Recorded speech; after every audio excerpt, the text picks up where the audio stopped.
December the 11th, 2018. Checking out an all-new The RCWR Show. Lee Sanders here, coming at you for the week of December 11th, 2018. What's going on, guys? It's the countdown. We are going into TLC weekend. Are you excited? I hope you've been entertained by what we've gotten from some of the programming this week. They've kind of stepped it up just a little tiny bit, as they should, as they're going into a pay-per-view. But we'll talk about all of that in just a hot second. Hey, coming at you since 2011, covering the very latest in wrestling, entertainment, and beyond. Come one, come all. Appreciate those of you that's checking out the show live for the next little bit, as we're coming at you live exclusively on YouTube.com.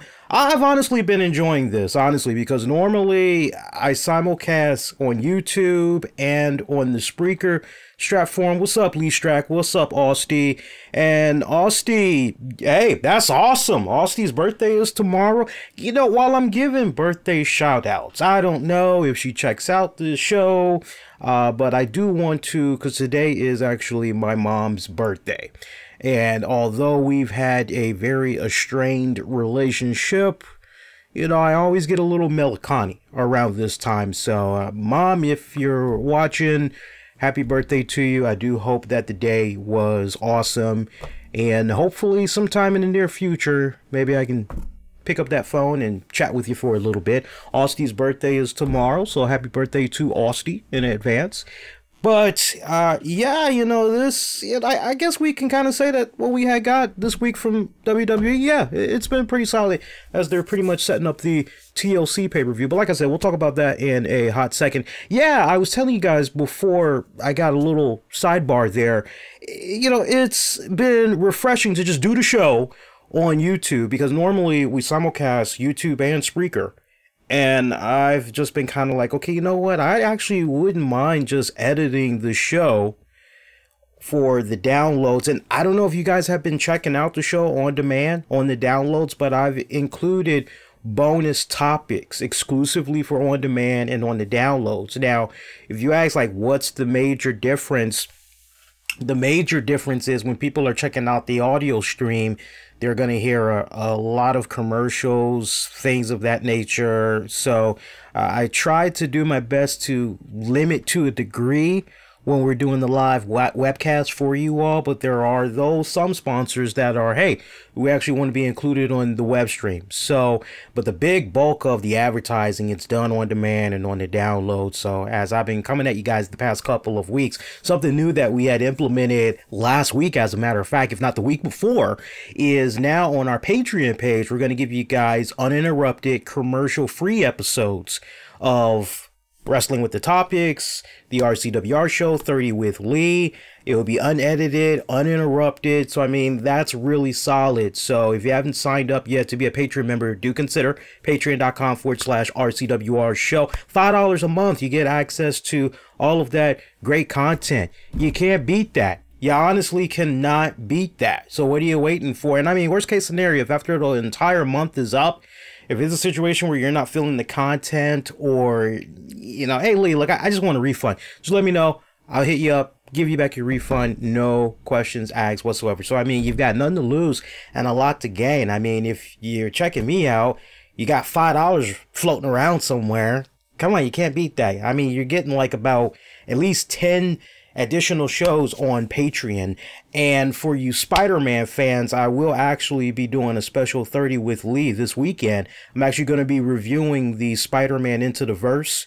I can't wait for that. That looks really, really promising. And for you Marvel Strike Force fans, I got some big news for you guys in case you have missed the latest update. So we'll tell you about that in just a little bit, right? So, hey, before we dive any further into the show, I would highly like to encourage you guys, if you did not get a chance to check it out yet, like if you're not a Patreon member, you missed out on a really great episode of Wrestling with the Topics that me and the lovely Mrs. Tammy, we sat down and we did, and we tackled a whole bunch of topics, and we even talked about some of the controversy that had went down with the past 2 shows. And Tammy had a lot to say. I mean, the thing that I like about Wrestling with the Topics, we don't rehearse. We don't, there's no bullet points. There's nothing like that. It's just literally whatever comes to mind. And we just pretty much go from there.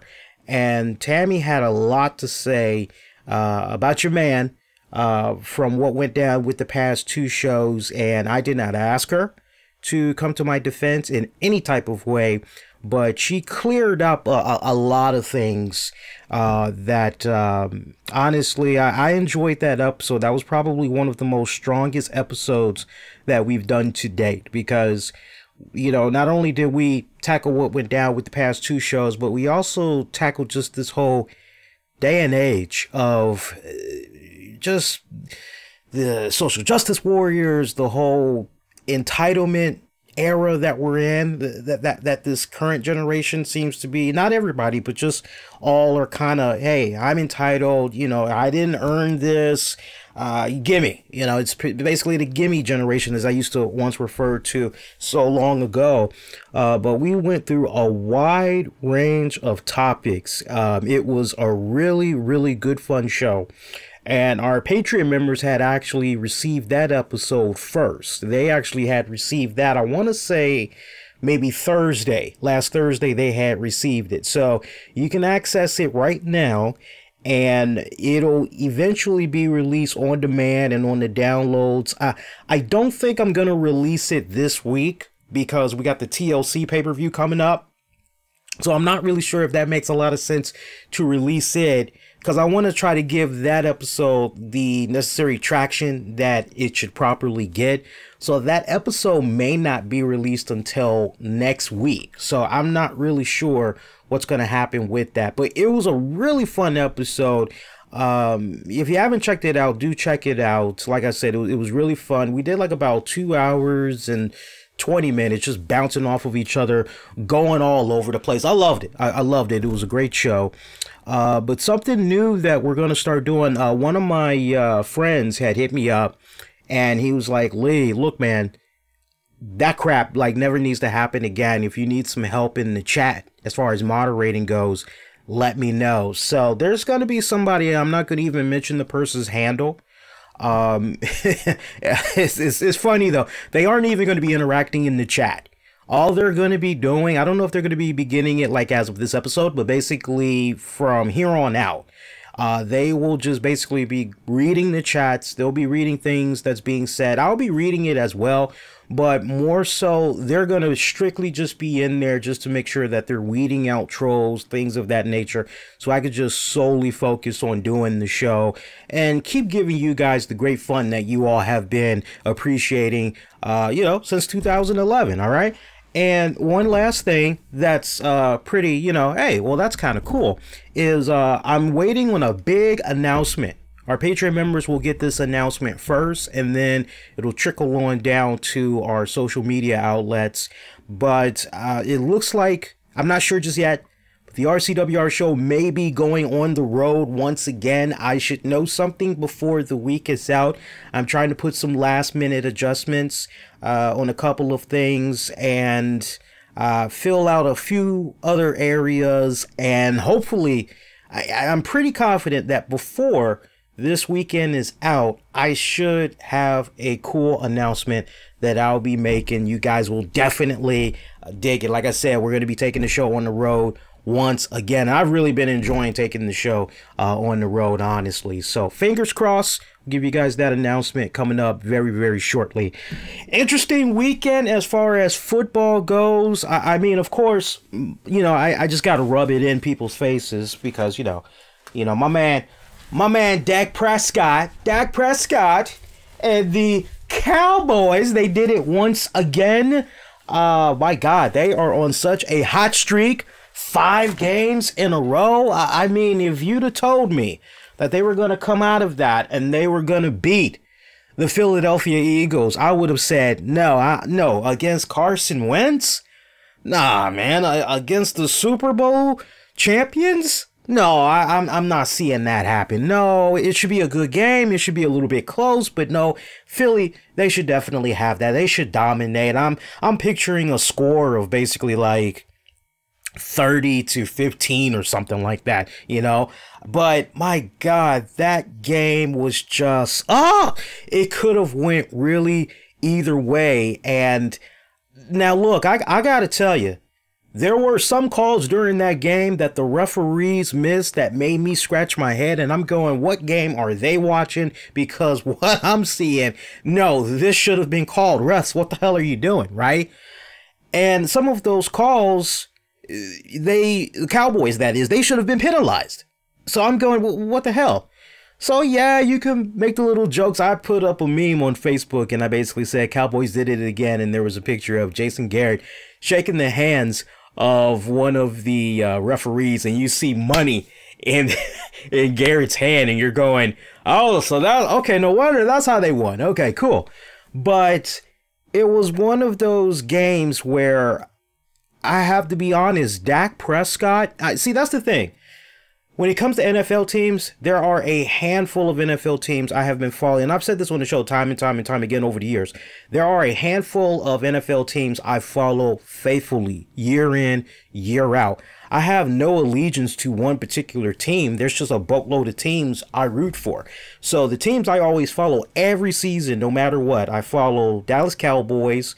I follow the Redskins. I tolerate the Redskins because my girl, her dad, the mom, her whole family, they love the Redskins, so I tolerate the Redskins because of them.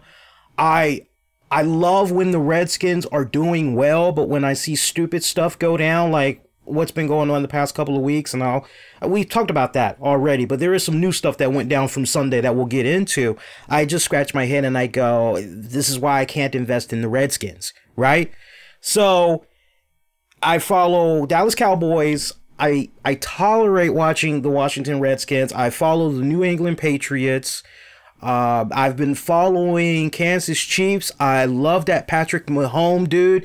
That kid is freaking talented as hell. If he does not get the MVP Rookie of the Year, something's wrong, as far as I'm concerned. I follow the Eagles. See who else? I follow the Indianapolis Colts. I follow Green Bay Packers. Who else? I'm trying to think. I've been following a little bit of the San Diego Chargers. Really been starting this season, but off and on, I've been covering them. I've definitely been paying attention to the Minnesota Vikings because of the fact that from Washington, Kirk Cousins didn't re-sign with the Redskins, did not come to a new agreement with them, and now he's with the Vikings. So I've been seeing what's been going on with him over there. And like I said a couple of weeks ago, I'm sure he's probably going, that he's not in Washington right now, because that could have been him in the Alex Smith position with the leg injury. And now we're being told here, I'm not sure if it's traveled in you all's respected neck in the woods, but we're told that with regards to Alex Smith, it's possible he may never play again because he has a serious infection in that leg that they had to open up and do the surgery on. And now he is infected, so they have to go back in, mess around with those screws, clean that all up once again. So, I mean, okay, so much for healings. Like, you've already popped that bad boy up. You've already messed around in there and you've already closed it back up. Now you're going back in there. It's almost like, and I hate to use a food analogy, but it's almost kind of like going in and you're making a sandwich and you're putting all the layers in there. Everything is on point. But then you realize, oh man, I forgot. And depending on what it is you forgot, if it's in between the layers and you're messing around, you get what I'm saying? Now, most people, they don't care. It's like, I'll just put it on top. But some people are a particular way. No, I like it in between the meats. I don't like it on top of the bread or underneath the bread or under the cheese. No, it's got to be right. So just imagine that they do what they need to do with all of those layers to fix that leg of his. And then they got to go back in. And then they've got to patch it back up all over again. They got to clean it out, patch it back up. And you're like, yeah, so he may never play again. So, I mean, really, thoughts and prayers to him. Speedy recovery. Honestly, I mean that. It's, I appreciate what these men do, all in the good name of entertainment for us. But when something like that goes down, whether you're for a team or you're not for a team, you don't want to hear of a player that's in that type of a position where their livelihood, because at the end of the day, this is how they're providing for their family, right? You don't want to hear stuff like that. So speedy recovery to Alex Smith. But I tell you, Dak Prescott, just getting back to that game against Philly, I wasn't impressed with him as a quarterback. If I had to give him a rating, I'm not going to do like Skip Bayless. And, I was telling my boy Marcus, and shout out to Marcus. He checks out the show from time to time. I was telling Marcus on Monday, I said, man, I hope that Skip does not come on Undisputed and go, how about them Cowboys? Because that really was not anything impressive to be shouting about. It really wasn't. And sure enough, I go to Undisputed from Monday, as soon as I get home from work Monday, and Skip is like, how about them Cowboys? And I'm like, no, let's not go there, because that is a game that many times they should have won. The fact that it went into overtime like that, I mean, that was just ridiculous. And Dak had like 2 interceptions, a couple of picks there, right? Definitely some questionable calls. You're going, I mean, let's be honest. Those of us that was really watching that Cowboys-Eagles game, let's be honest. The Cowboys defense is really what had kept Dallas in the game. They really went out there and they did their job. So I got to give it up to them. But for Dak's performance as QB for that particular game, and you could tell me completion, I don't care about that. I'm just going with the overall performance. I would have to give him, honestly, a C, maybe even a C minus. I really was not that impressed with what I had saw of him. I mean, we saw him do, normally Dak in that pocket, he's very poised. He throws with such accuracy. Extremely rare does he make mistakes. And we saw him have a few, more than a few, in Sunday's game. So, but I mean, when it's all said and done, no matter how ugly that game was, they came out of there with the win.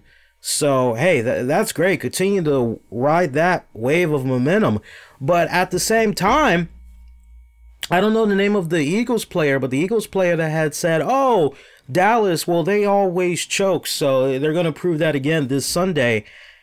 I could not help but say, dude, you just put a bullseye on your team's back that now your team has to go out there Sunday in prime time. They've got to go out there and they've got to cash a check. They've got to cash this check that you put out there. Like, seriously. Like, seriously. I mean, that's crazy. That's freaking crazy. And it's like, I'm going, wait a minute, Eagles, what's your record again? I mean, I'm not making fun, but it's like, Eagles, what's your record again? You're 6-6. So through the blink of an eye, like, something weird could happen. You could lose some guys or whatever, injury, whatever, and you guys could be down. What the hell? I'm sorry, but if it was a 7-3 team or if it was an 8-2 team, I'd be going, okay, well, Eagles is, I guess when you got a record like that, okay, sure. But now they're 6-7. And if they keep this up, they could be out of the playoffs. Now, they're still in the hunt, but they're a couple of games away from being eliminated. So I hope that young man had learned a very, very valuable lesson. And I'm sure he did. I'm sure Coach Doug Peterson pulled him to the side, and I'm sure he really gave it to him. But yeah, you just don't do that, especially with a record of 6-6, now 6-7. But at the time, 6-6, you just don't do something like that. You just don't. Now, going back to Washington, because I got to show the D.C., Maryland, Virginia area over here some love. What about the Redskins? Lee, what do you think about the Redskins? Look, with regards to the Redskins, I got to tell you, look, Mark Sanchez, he's a journeyman. Still a young man, 32 going on 33, but let's be honest, he's been a journeyman. I was on this very show, if not last week, 2 weeks ago, and I said to you guys, Mark Sanchez, has he ever been a superior quarterback since he's been in the league? No. Has he ever? No. So he has his moments.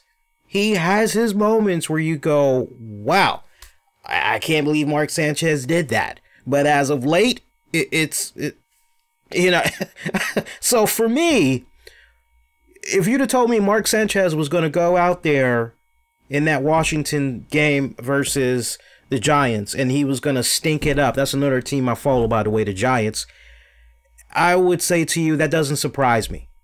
It does not surprise me.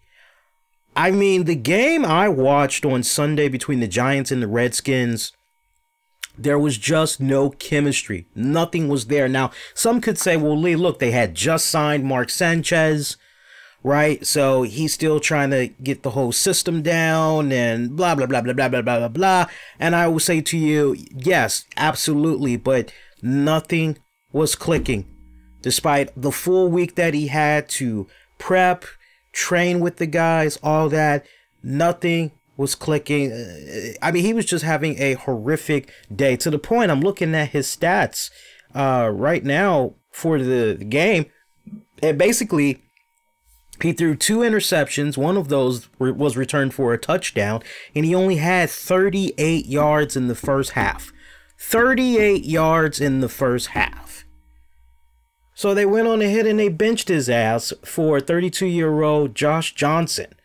And I got to tell you, even though the Redskins had lost 40-16, what I saw of Johnson, that young man, very promising as far as I'm concerned. Very promising. And I mean, look, I like what I saw of him. Out of 16 throwing attempts, he completed 11. So he has a QBR percentage of 68.7. Okay, I'll take that. That's not too bad. Not too bad whatsoever. He has 1 touchdown through 1 interception. Okay, that's not bad. I can work with that. For me, he showed bright spots. And I like the fact that Gruden went on ahead and said that, hey, he's going to be our starting quarterback. I honestly believe that he deserved it. And I don't know how many of you guys had caught you probably didn't, but they had interviewed him here locally. And they basically were talking to him about the opportunity that, you know, he had got to play and everything. And he said that one of the ways that he had learned about the Redskins' first string of offensive players was that he was playing Madden.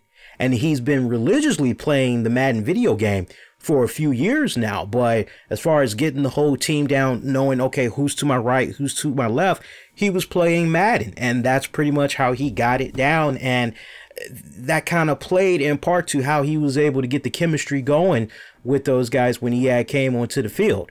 So, I mean, look, I'm not sure how long this contract is with Mark Sanchez, but I feel in my heart of hearts that Redskins just need to go on ahead and they need to move on from Sanchez, and they really need to go back to basics. They got to think about the future. And I know everybody wants to say Colin Kaepernick. Look, I'm not going to get into that because that's something that me and Tammy had talked about on this past week's Wrestling with the Topics that you'll hear very, very soon.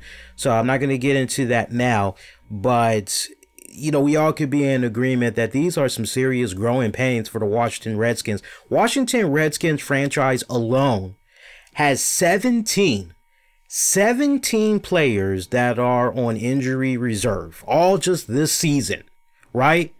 And you might as well bump that to 18 because now you got Alex Smith, right? You know, Colt McCoy, we're not really sure what's going on with him, but just for the sake of the argument, we'll just leave it at 17, all right? That's a lot. Now, when you just look at the whole league in general, and I was talking to some of my buddies about this at work, I said, when you look at what's going on in the NFL, is it just me? And I want to pose this question to you all in the chat, right? Maybe there are some of you NFL gurus that's been keeping a better track than I have, but just from observation, it seems to me like in all the years of football, I go back to football, early 80s, Chicago Bears, Mike Ditka, right? It seems to me that this season alone has to been the season of accumulation of injuries. This is the worst that I've seen it for all the years I've watched the NFL. I mean, it's really, I mean, yeah, we had the one year where the main stars, they were out. the main quarterbacks, they all were out. And you're like, league is struggling now with the ratings and all that, the viewership. But it just seems like this is the year where everybody is just across all the franchises. It seems that there is just a lot of injuries that are accumulating, and it's quite sad. It's really quite sad. And it's amazing because when you look at some of these significant injuries that's happening across the entire league, it's really changing the very fabric of that particular team franchise. I mean, just stop and think about it. You can't help but wonder that if Washington didn't lose the people that they had lost, and Alex Smith was still playing healthy, would that record be much different? You know, you really can't help but wonder that, you know, and I'm sure you could look at your own respective team and go, hey, I wonder what would happen if this didn't happen instead, right? If this injury never happened, where would my team be? Because this was a key piece that we had, right? So very interesting dynamics that's been happening in the league thus far. Another thing for you Redskins fans, you may have missed it, but Chief Kathy Lanier, former Chief Kathy Lanier here in DC for a good number of years. You know, she's now working in the NFL. She actually had sat down with NBC for Washington, and she did a two-part interview, and she basically was talking about all of the changes that's been happening in the league, how everything has been for the better. But one of the key things I wanted to home in on, she had talked about some of the questionable stuff that went down with Kareem Hunt and Reuben Foster, in particular Redskins signing Reuben Foster, and she really had broke down, well, look, this whole commissioner's exempt, you know, she really went into detail explaining, you know, what all that is about. And I won't say necessarily a bombshell, but something that she did reveal during the interview that I kind of felt was an eyebrow raising. She had said that, well, look, Washington acquiring Foster, they pretty much had the same information that we had when we all had found out about Foster.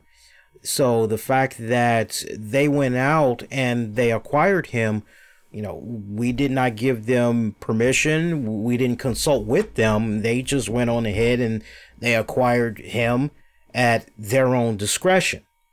So, and I thought it was kind of interesting. So, I mean, if you really want to break that down, was she basically deflecting as far as the blame on the Redskins organization? Bet your bottom dollar. Hell yeah, she was. But I just thought it was really interesting, some of the stuff that she had said. I'll see if I can get you guys a link, and I'll post it in the chat for you guys later on during the show. So, yeah, all that had went down. Of course, we had a little bit of a couple of passings for you wrestling fans.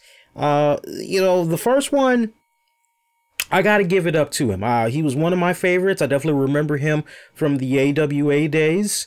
You've heard me off and on during the years on this show always bring up the AWA, how that's always been one of my favorite promotions. I got the AWA DVD kicking back behind me here, so to the point I'm probably going to be catching up on it before this week is out. I've really been catching up on some Dynamite Kid, but I'll get into him in a little bit.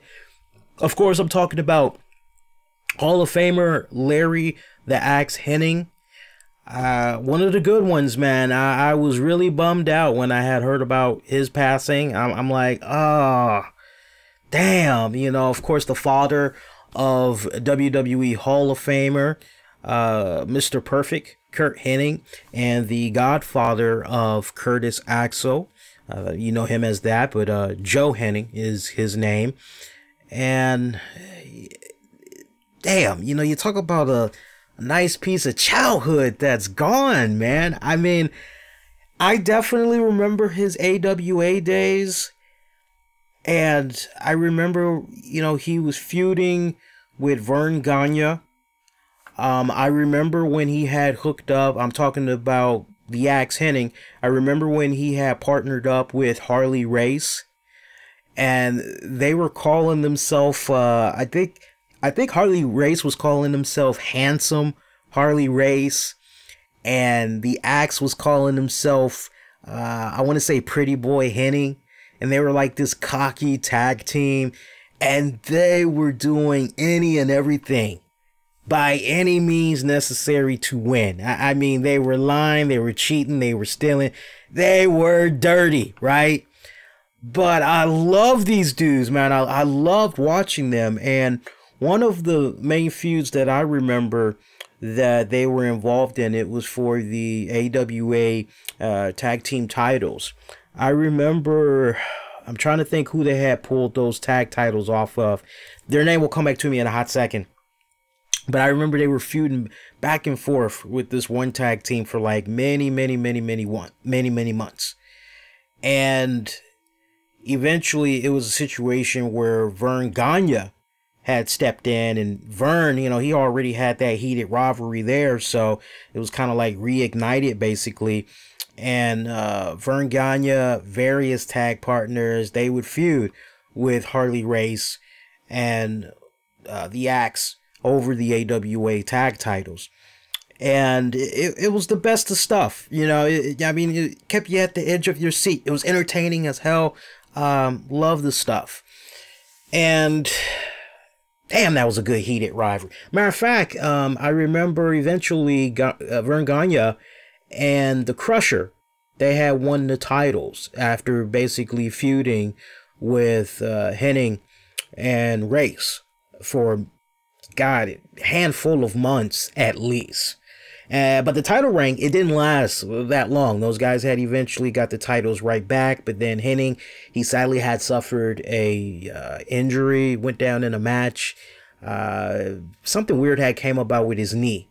You know, he felt that something was wrong with his knee, that it had bent a certain way, and as a result of that, you know, he really could not continue on wrestling. And he actually had Harley Race drive him back home to Minneapolis, where, you know, he was just going to recuperate, spend time with his family, and, you know, rehab. And eventually, you know, he had came back and everything. And they had made one last run for the belts, lost them again, and they started right back at the bottom.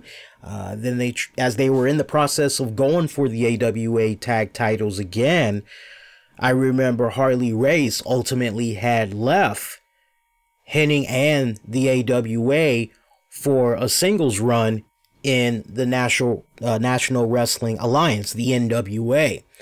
And so, you know, it was a situation where the Axe was just kind of floating around there solo for a hot second. And yeah, those guys, when they were a tag team, though, I'm talking about the Axe and Race, when they were a tag team, their stint, they pretty much, you know, they were doing it all throughout the AWA. I remember Hening, he had a brief stint around the Texas territories. It wasn't just AWA that Hening was there for. There's many other territories that he had went through.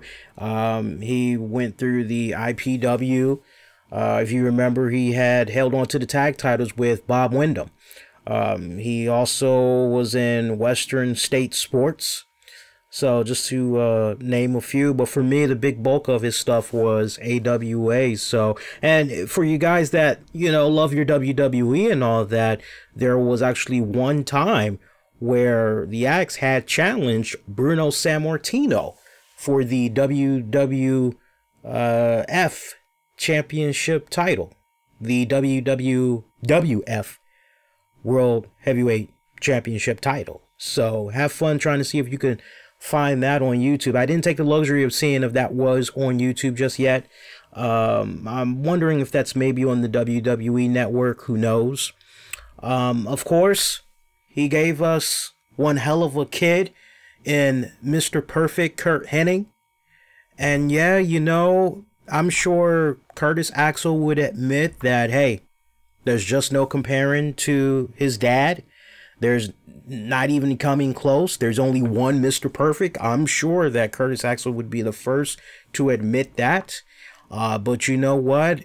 Regardless, I think his dad would still be proud that his son is going out there, continuing on the legacy and everything, contrary to how some people may feel, in all honesty. And that's no diss, that's no sleight of hand to Curtis Axel whatsoever. All right, I mean, that's some serious big shoes to fill in. Not everybody can successfully go in there and do that. You look at all of the major genres. You look at film, you look in sports, right? You look in whatever your favorite genre is, it's really hard to have a sibling follow up, right, on that legacy. Very, very hard. And when it does happen, it's almost like a once in a generation type of deal, you know? I mean, some people would say that Kirk Douglas, when you compare the overall body of his work, some people would say compare his body of work to Michael Douglas, and it's almost split down the middle now. You have a lot of people that feel that Kirk Douglas was the freaking man, and then you have some that honestly grew up on Michael Douglas, maybe kind of were brought up around the same time that, you know, they were a young kid, and hey, Michael Douglas, okay, he's the new up and coming thing, so they latched onto him. And then only after a handful of years, oh, he's the son of who? And they go back and they check out Kirk Douglas. Now, if you ask me straight up, Kirk Douglas, every single day of the week, man, he, as far as I'm concerned, as far as acting chops go, it's Kirk. But then, you know, you have those moments where Michael will channel his dad. I've seen riveting performances where he's able to, you know, for a particular scene or maybe throughout an entire movie, he's able to channel his dad without even doing it. I'm not even really sure if he's aware of it, that he's channeling his dad. But yeah, it's a matter of opinion in a lot of cases. So, but Larry the Axe, one of my favorites, definitely one of my favorites, especially from the AWA times. A lot of fond memories of the AWA. I'm a little bit bummed out that WWE did not pay homage to the man. And it led me to a very interesting journey I had took in preparation for tonight's show, which was, what's going on here? Why did WWE not acknowledge this man? This man who definitely was beloved among wrestling fans. There is that admiration, there is that respect, there is that appreciation. We know that this man gave us Mr. Perfect. We know that he is the godfather of Curtis Axel. Why did WWE not publicly on television give the nod to Mr. Hening? What's going on? And I couldn't help but wonder, okay, well, was he part of that CTE lawsuit with that infamous lawyer always looking for a payday, Kairos? Like, was he involved in that? Because it has like at least over 60 former wrestlers that all joined in years apart from each other trying to do this class action lawsuit against the WWE. No, he's not involved in the lawsuit anywhere. I looked over it twice. He's not involved. So you're going, okay, well, he's not involved in the lawsuit. Not really sure I understand. What's going on? Why no love? I can't quite put my finger on it. You know, why you can't give this love? Why you can't give this admiration? Especially given the fact that Curtis is still there in the WWE. Now, some people will say to me, well, Lee, they did acknowledge his passing on the WWE.com website. I'm sorry, that doesn't do it for me. That doesn't cut it. That does not cut it. You should be able to come on TV and, you know, as far as I'm concerned, all nothing but love to Natty Neidhart. But we know her dad, Jimmy Anvil Neidhart, you know, he had his demons. Who doesn't have their demons? Okay?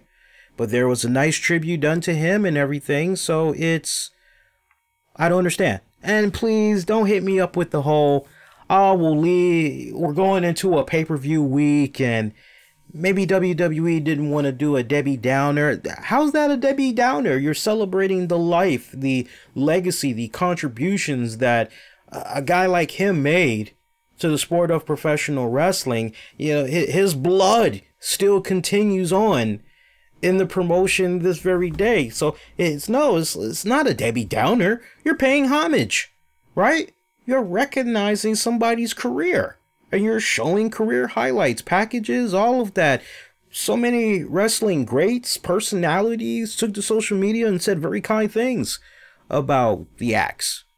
And WWE could not take a moment. offer thoughts and prayers and show a 3-minute video package, or at least do some highlights of what certain wrestling stars were saying on social media, that one for me was a serious head scratcher. And I'd like to be asking this question to WWE Public Relations. What's going on? Why no love?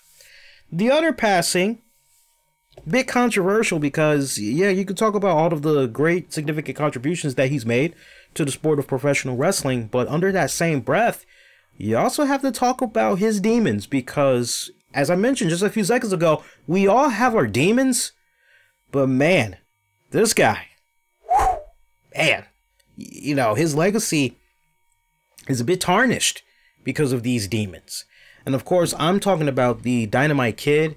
Now look, for anybody that is a relatively newer, younger fan and you don't really know anything that much about Dynamite Kid, but you are a wrestling fan historian, you appreciate checking out matches of old, I want to point out to you two things. The first one, I want for you guys to check out Dynamite Kid in Japan. That's the first thing I want you guys to check out. And here's how the DVD looks.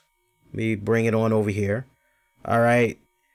And you shop around for this. You can get this for a pretty damn good deal. Okay. I've been sitting on this for a couple of years now, and I found myself reminiscing on the Dynamite Kid over the weekend when I found out about his passing. Like, it was one of the first things I did after I got in from work, had the weekend to myself. I said, you know what? I need to catch up on some Dynamite Kid. I want to refresh my memory all over again. And this is a 3-disc set that's about 4.5 hours. There's a lot of great matches that's on here. It's pretty much the key moments from Dynamite Kid in Japan. Of course, we've got from 1980, Tatsumi Fujinami taking on Dynamite Kid. And then from 1982, the first meeting of Tiger Mask and Dynamite Kid. Pretty much go a year later, 1983, Tiger Mask, Dynamite Kid once again. It's a great match between Kid taking on Davey Boy Smith from 1985. So you get all those on the first disc. Second disc, you got British Bulldogs taking on Stan Hansen and Genichiro Tenora. It's the Real World Tag League match from 1989. British Bulldogs and Kenta Kobayashi versus Doug Furnace, Dan Korafet, and Masa Fuchi from 1989. British Bulldogs versus Jumbo Tosoruda.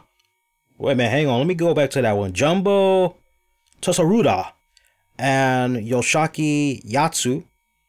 That's from 1989. And then you've got British Bulldogs versus Abdullah the Butcher and Tiger Jeet Singh from 1989.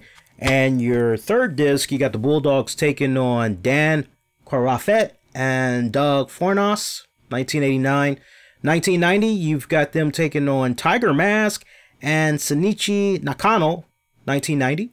Also from 1990, taking on Akira Taui and Asayo Takagi. Also from the same year, they're taking on Tiger Mask and Masa Fuchi. And wrapping it up, they're taking on Bobby Fulton and Tommy Rogers. So, I mean, that's some really good stuff right there. Probably the next best thing with regards to this is getting yourself some Dynamite Kid matches from Stampede Wrestling and everything. Another thing I want to point out to you that you guys should check out is this book right here that Dynamite Kid Tom Billington had wrote himself. Tom Billington had wrote himself, Pure Dynamite, the price you pay for wrestling stardom. I'll show you guys the front cover of that. And this is another one that you guys need to go out of your way and pick up and learn all things Dynamite. And one honorable mention I want to bring to you guys' attention is there is a shoot DVD. It's basically a two-parter that Dynamite Kid had took part in. If I remember correctly, High Spots a couple of years back, they had like this Kickstarter campaign and they were trying to raise the money. I remember, I want to say we were talking about it on this show some years back, but don't quote me on that. But they had did a Kickstarter where they were trying to raise enough money so that they could actually go out to the UK, sit down, interview the Dynamite Kid. And when they went out and they did this, they found that there was so much more than just a sit-down interview with Dynamite Kid that, hey, we have an opportunity here while we're out here in the UK to check out some of the promotions that he took part in, follow up with some friends, colleagues, former wrestlers. And so, I would recommend that you guys check that out as well. You will need some closed captioning, no doubt about that. As a matter of fact, I want to say the shoot interview, yes, I want to say the shoot interview is on YouTube. It's about like 3 hours, 30 minutes or something like that. Unless High Spots filed a copyright claim and they had it pulled, it should actually still be on YouTube. So you'll know it when you see it. You don't have to pay or anything like that. It's basically free to watch. Check that out before it gets pulled. Check all that out.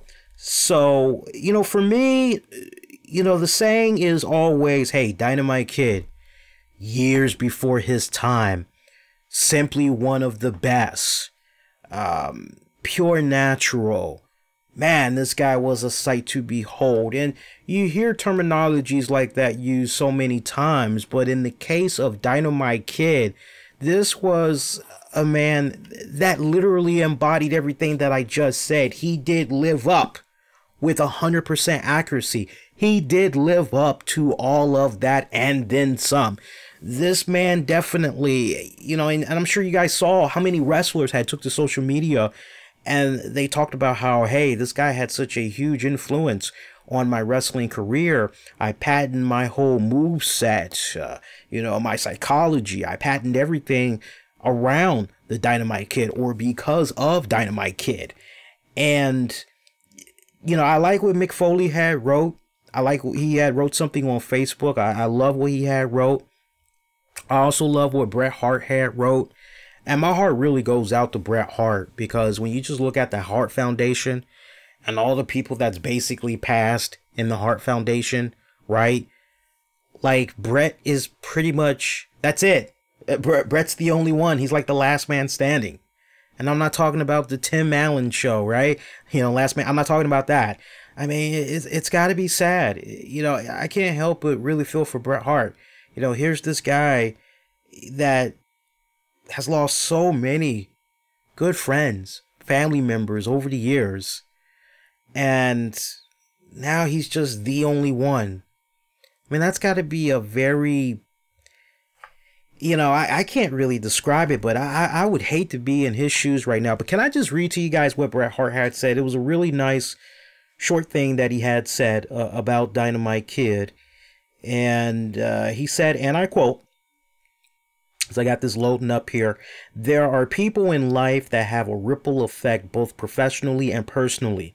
Tom Dynamite Kid Billington was one of those people. The second professional wrestling match of my career was against Dynamite. I benefited from his greatness, and through our matches in Stampede, WWE, and everywhere in between, I became a better wrestler because of him. Dynamite truly was the best wrestler ever, pound for pound. Tom was family, my brother-in-law, and we were very close. In many ways, I felt like one of the few people who truly knew him, both the good and the bad. I saw Tom one final time this past June in England, and I can only hope he is finally at peace. My thoughts are with his children, Brownie, Mark, and Amiris, and the entire Billington family. I mean, you just got to feel for Bret, man. You really do. But I mean, this guy, I mean, when you watch his matches and you think back to how the wrestling was during that time in the early 80s, his moveset, his psychology, it's like you hadn't seen anything like it before. You hadn't. from the simplest things as the way that he executed doing his drop kicks to his kip ups, diving in between the ropes to get opponents. I mean, this guy was just getting noticed all over the place.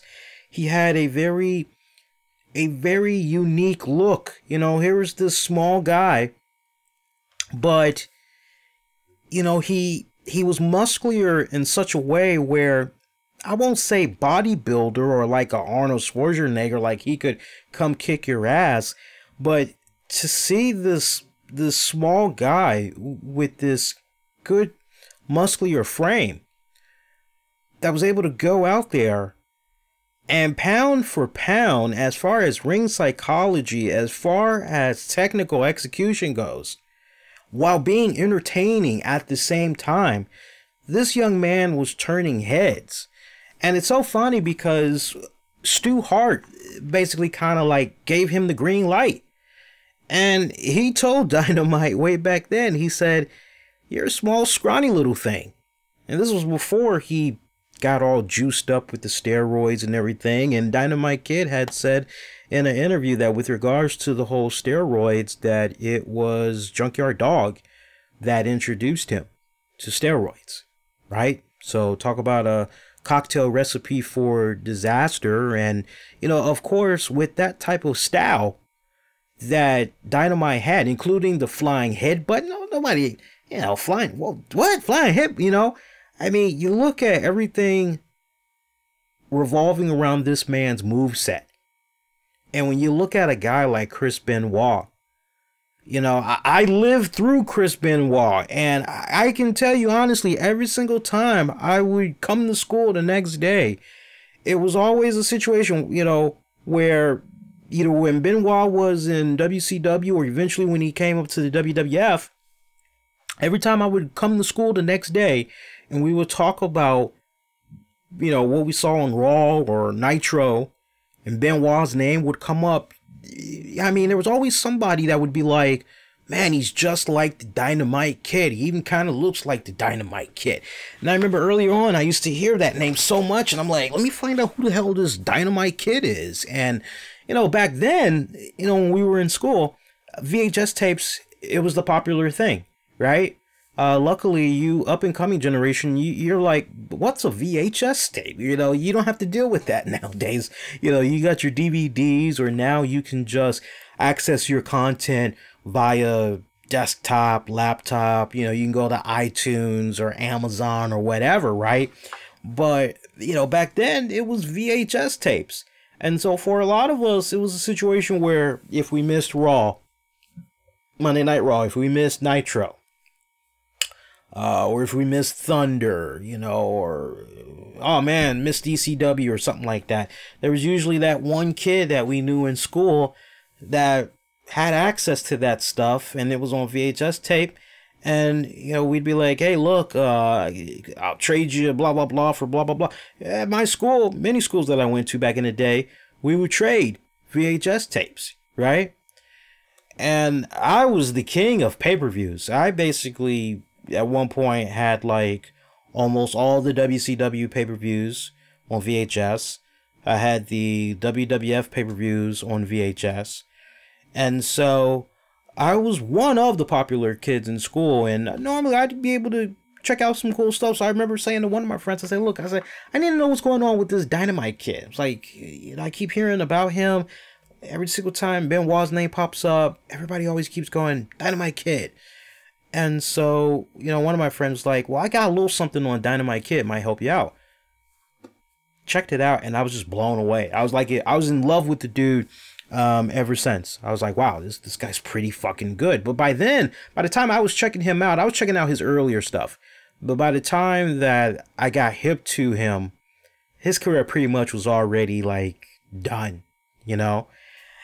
And remember what I said earlier, which was, you know, for everything good that Dynamite Kid did, you know, his contributions to the business, like I said, he was years ahead of his time. There was not an individual wrestling the way that this young man had wrestled. I mean, in a lot of ways, You know, I know sometimes Bret Hart gets the credit for being one of the best technical wrestlers to ever lace up a pair of boots. But I dare say that I would put Dynamite Kid slightly over Bret Hart.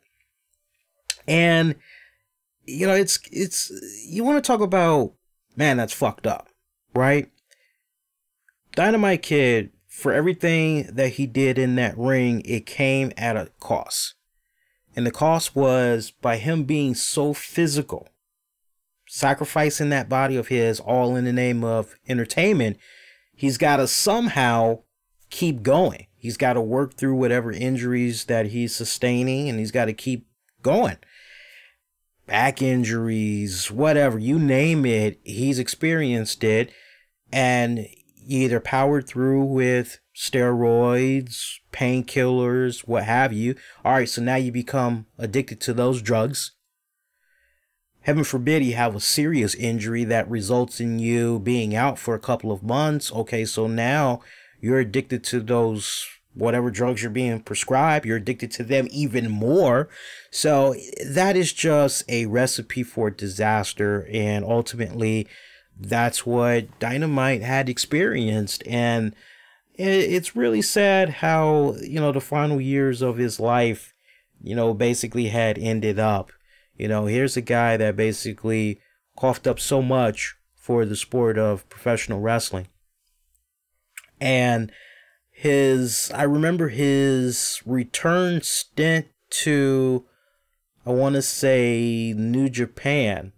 Because I remember when him and Davey Boy Smith, they went in as the British Bulldogs briefly to the WWF. I remember all that. And then it didn't work that go round. And so plans were set in motion. They were like getting ready to return to New Japan. But then Davey Boy left Dynamite Kid high and dry. He left him hanging because they were getting ready to embark on a tag team tournament in New Japan. And Davey Boy left him hanging.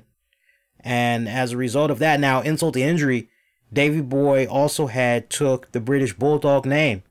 He got that trademarked and everything. And so now instead of it being the British Bulldogs, now it was just the British Bulldog. So Davey Boy had swerved him pretty bad from that standpoint. And Dynamite Kid has said numerous times, like as far as why him and Davey Boy haven't been meeting eye to eye, that's pretty much the reason why. But I tell you what, you know, on a interesting note, it's great that Dynamite had took a liking to Davey Boy Smith's son. And, you know, kind of like a situation where, you know what, what's past is past. Whatever beef, whatever issues I might have had with this young man's dad, that just needs to be squashed. That needs to stay between me and the dad. No reason for me to take it out on his son, right? So I guess you could kind of say maybe Dynamite was feeling a little melancholy. Maybe there was a part of him that was feeling remorseful, a bit of guilt of how he handled things with Bulldog. You know, I mean, who wouldn't be upset with the circumstances like that? But, you know, I remember one of his last matches, and I would not recommend anybody look it up because it's heartbreaking to see. He's nowhere close to the size that you remember him from when he was coming up. I mean, you could tell that something doesn't look quite right with this man. I mean, he looked very, very frail, like creeping death. It was almost like you were watching a dead man walking. Very sad to see. I've only watched it once, and I never want to see that again. And I'm not going to even endorse that because, I mean, that was just so really heartbreaking to watch, seeing that footage of his final match. But eventually he had lost the use of his left leg. And all of those injuries that he sustained in that ring, it caught up to him where physically he's not capable of doing anything. You know, his final years, he was in a nursing home. I mean, here's this man, you know, spending his final living, waking moments. He's in a nursing home physically debilitated, mentally debilitated, has to get care 24/7. And wouldn't you know it, WWE, they did not do anything to financially help this man. Now, remember Kairos? I brought that name up earlier, the lawyer. Well, Dynamite Kid was part of this CTE lawsuit against the WWE. And he had joined it in 2015. And, you know, it's sad because Kairos was really trying to do good in this particular case.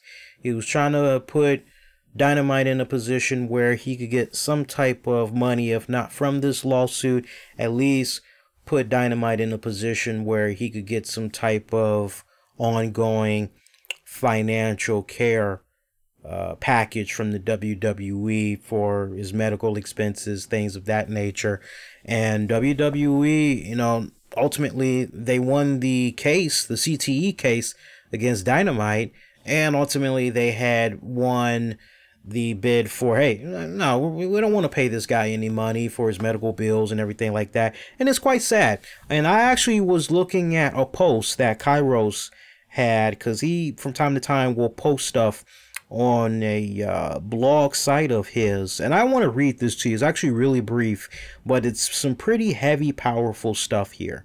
So, and you can check this out. You can go to the website WWE Concussion Lawsuitnews.com, and you can pretty much see what Kairos is saying on a regular basis. Okay, so he titles this, Dynamite Kid, Todd Bellington dies after WWE wins lawsuit denying him health benefits, denying CTE risk. So that's the title. He wrote this on December 5th. So just last week, folks. Goes on to say, in life, Dynamite Kid was denied help by WWE. He was denied royalties. He was denied health care, and WWE even publicly denied the science of CTE and the health crisis of wrestlers and thwarting his claims. Two of the other wrestlers that I represented that WWE sued at the same time are already dead, Ivan Koloff and Black Jack Mulligan. This morning, the phone calls and emails came. Dynamite Kid, Tom Bellington died. Billington. I don't know why I keep saying Bellington. It's Billington. Tom Billington died. Wasn't he one of your clients? Wasn't he involved in the lawsuit? Yes, he was.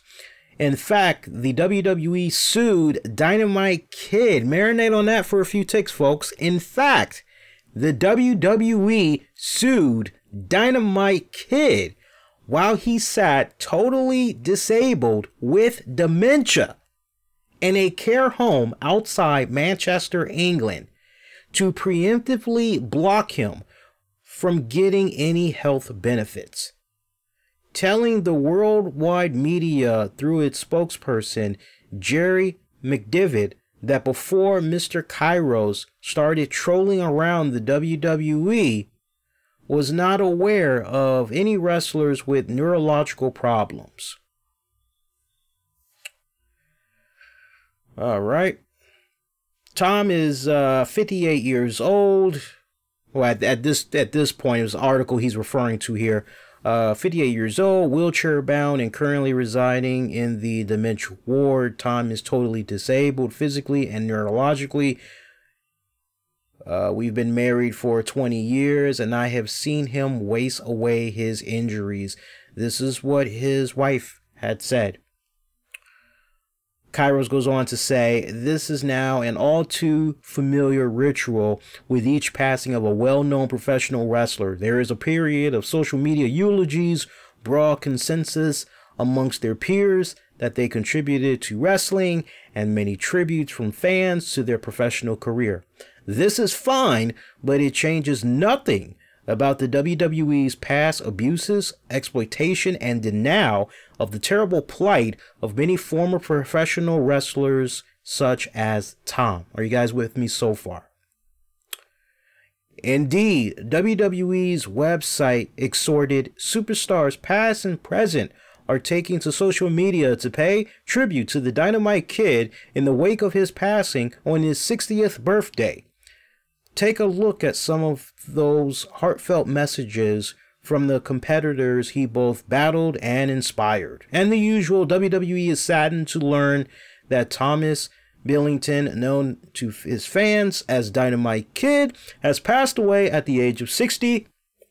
WWE extends its condolences to Billington's family, friends, and fans. This wraps up by Cairo saying, the fact that WWE cares nothing for its retired wrestlers. During my representation of him, the WWE sued Dynamite Kid to preemptively prevent him from making any claims against them for long-term health issues arising from his career.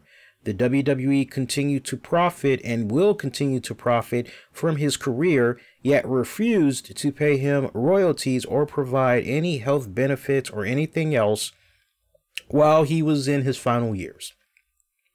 The message of the passing of Dynamite Kid to the millions he entertained is WWE needs to help its former wrestlers. Don't let this message be forgotten. God bless Tom Billington, his friends, and his family. So that's it in a nutshell. Now, some of you guys, you should. I would like to believe our audience is pretty savvy like that. Some of you guys may say, well, Lee, you know, I've been kind of keeping track on these WWE CTE lawsuits, and some of these wrestlers, they were only in for like 3 months or whatever, or barely a year, and they're trying to claim XYZ against the WWE. It's kind of bullshit.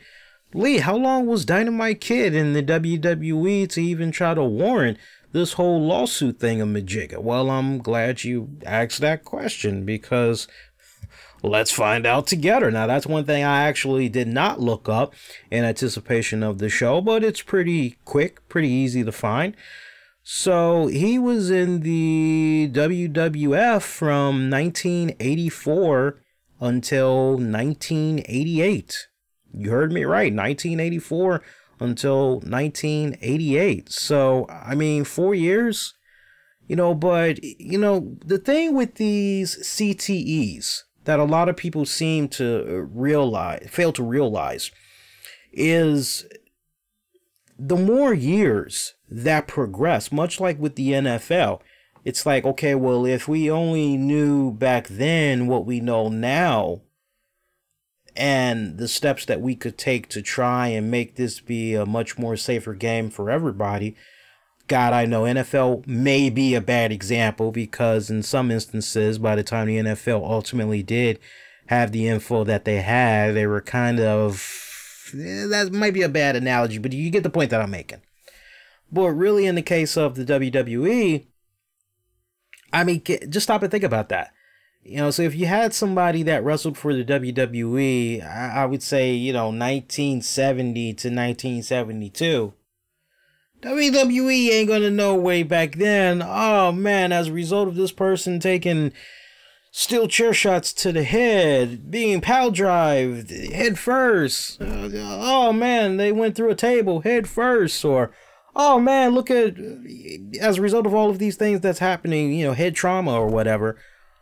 Oh, yeah, that's gonna, I mean, in some instances, you can kind of use a little bit of common sense and go, gee, if I keep hitting this person with a steel chair over the head, yeah, I would imagine their brains are gonna be pretty freaking scrambled, right?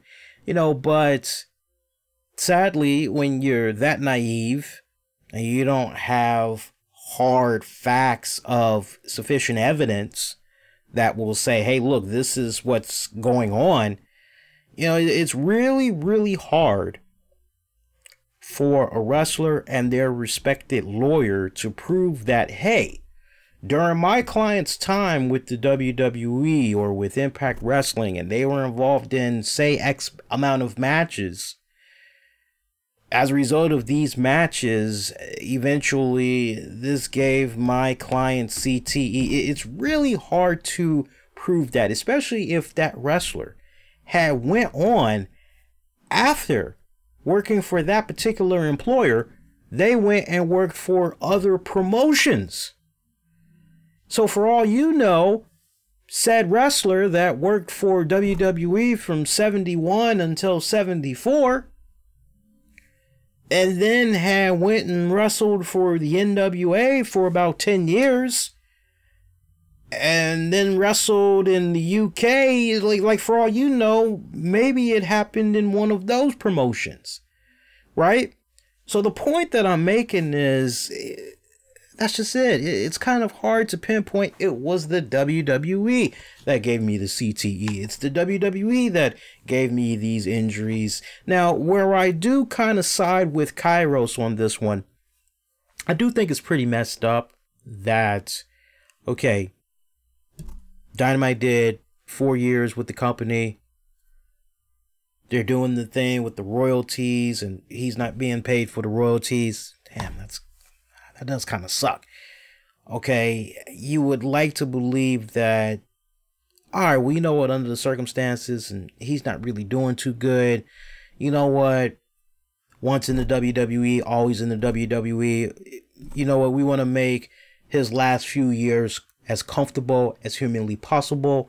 You know what? We'll go on ahead and we'll pay for his 24/7 care of where he's at right now at this nursing home. We'll flip the bill for it, no problem. You know, this is not like WWE can't afford it.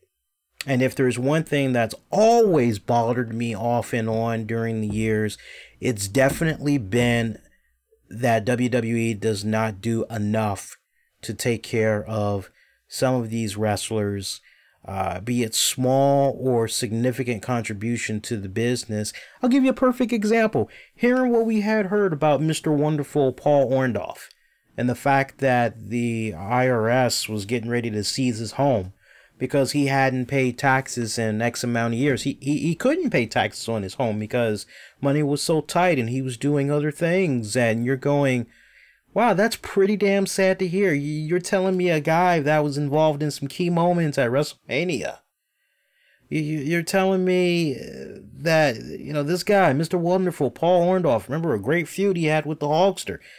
All these years later, and wow, he's experiencing this type of problem? What the hell is going on? And the fact that, now look, I'm not saying WWE needs to open up its fucking checkbook and they need to go, take this money. It's on us. But they have a human resources department and social media experts, all of these things. You're telling me that nobody could get on the phone with Paul Orndorff and say, hey, look, we heard what's going on with your home and we want to try to help you. We might not be able to give money to you, but we definitely want to hook you up with some of our key team members here. You know, get you some crowdfunding campaigns set up, and we can definitely get you the money that you need. And, you know, have you ever been trained in crowdfunding? And, you know, well, our guys will do everything for you and make sure that you get all of the money. Just let us do all the work. We'll help you out that way. You know, you don't hear stuff like that. You don't. And I would like, you know, I'm like this. If WWE, powers that be, if they do not want to make it be a new rollout mandate, that, hey, when we have certain wrestlers, whether they need, hey, look, their drug rehabilitation thing, their drug program, the multiple chances, that's great. What about a guy like Mr. Wonderful Paul Orndorff, you know? And say, you could tell me whatever, hey, whether he joined the CTE class action lawsuit or not, you know, for me, it's irrelevant. It's like, look, man, look, you're going through some hard times. We want to help you out. You want to continue to sue us or whatever, that's on you, but look, we want to help you out. He says no, that's on him, as far as I'm concerned. Right? And I just think it's kind of acting very petty, in particular, when somebody is hooking up with Kairos that, oh, you're dead to us. You're trying to sue us. You brought us negative press. We don't want to have anything to do with you. I'm not really a fan of that. I don't like that. I respect people that feel as though, hey, look, this is the only way I'm probably going to be able to get my money from the WWE because they're not listening to me. I don't really like it, but I respect those tactics. But at the same time, I can't help but question this Kairos dude because this isn't the first time that he's made the headlines. Some could kind of say that he comes off as a little bit of a predator. Every single time a wrestler is experiencing some type of physical, mental trauma, his name is his name is not really brought up in a positive light, to the point a lot of people feel he's money hungry, right? He's just looking for that big payday from the WWE. And hey, look, the clients that he's able to represent and everything, hey, when they get paid, he gets paid. You know how some of these lawyers work. But Dynamite Kid, it's a damn shame that WWE could not do anything, would not do anything in the final years of his life to try to make things be a bit comforting for him. And, you know, like I said, Dynamite, a lot of demons. I'm not going to speak ill of the dead. But, you know, it is in this case very well publicized that his first wife, now ex-wife, he treated her like shit. Did some despicable, disgusting things to her. And you're like, whoa. Did something for a friend where the friend was like, my God, we're not going to get any money off of this. I need you to do me a favor. I need you to go in there and I need you to break my daughter's legs. This is all by his admission. This is not rumor or anything like that. He's done some pretty shady, fucked up shit when it's all said and done. So you got the good, you got the bad, and you got the ugly with regards to the Dynamite Kid. But I tell you what, for all of his contributions that he's made for the sport of professional wrestling, there ain't gonna be another one like him. Has not been another one like him. The closest that we came was Chris Benoit, and there ain't been nobody that has come close since.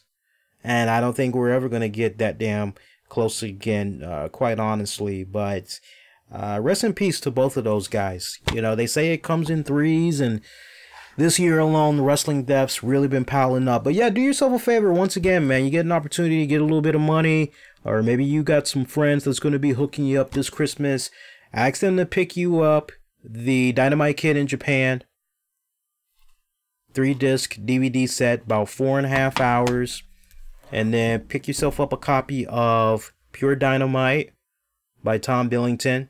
It's good stuff, man. Good stuff. You can thank me later.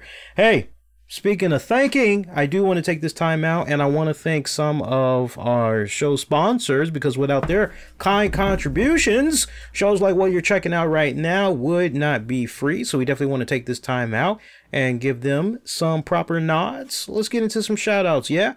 And first off, I want to give a shout out to, actually, hold on a second here. Let me just pull this up real quick. And if you haven't done so already, make sure you're giving me a follow on Twitter, Facebook, Instagram. Use the keywords, the RCWR Show. If you're enjoying the episode so far, make sure you give a thumbs up. Like, comment, subscribe, hit the bell so you're always notified about new content. All right, let's get into some shout outs, man. First off, let me give a shout out to our Patreon members. Shout out to them. They help us keep the light on. Shout out to my good buddy Anthony Missionary Thomas of Wrestling Soup. Got to get with him. Got to pick on his brain later this week. I'm trying to see if we can set something up for early 2019, do like a crossover, try to bring him on board. That'd be great. Shout out to Michael Wolf, John Davis, and Joe Raymond Jr. And Patreon members, once again, this weekend I will be seeing, it's official, I will be seeing Spider-Man Into the Verse. Looking forward to that. The missus is actually excited for that one too. When I told her about the Rotten Tomatoes rating, she was like, really? I was like, yeah. She's like, for an animated movie? I said, yeah. And then she finally saw the trailer for it, and she said, yeah, actually looks pretty good. It's like, yeah, well, let's go see that this weekend. So we're actually going to see it this weekend. We'll do a special 30 with Lee reviewing that for you guys. Shout out to my boy Tony Bing. Hey, for you Marvel Strike Force fans that love playing that game on Android or iOS, speaking of Spider-Man Into the Verse, Miles Morales, that Spider-Man, he's actually now available to play in Marvel Strike Force. Now, he's got a campaign that's going to be coming up very, very soon. And there are some milestone rewards that are attached to it. And for each milestone that you reach, you get to unlock some really cool bonus items. And basically all you got to do is acquire Miles Morales Spider-Man and level him up, level up his gear, all that good stuff. And that's how you'll be able to get those milestone rewards. His campaign, they didn't really say when it's going to be happening, but I would like to believe it's going to be going down within the next 2 to 3 days. It costs about, or rather, it takes 45 shards to get him unlocked. But there is a special offer right now where for 24 bucks, it's guaranteed you'll be able to unlock him. Can't really beat that. 24 USA dollars, not too bad. But if you want to learn how this Spider-Man fares, if he's worth the investment, if he's worth the leveling up, things of that nature, check out Tony Bing. He gives you first impressions. He was actually among the first to unlock Spider-Man Miles Morales. I personally prefer Spider-Man 2099. I remember that 2099 series. I remember collecting that. Punisher, Ravage, Doom, Fantastic Four, Hulk. I remember collecting all of that. And out of those, my most favorite was Spider-Man 2099. And that costume alone.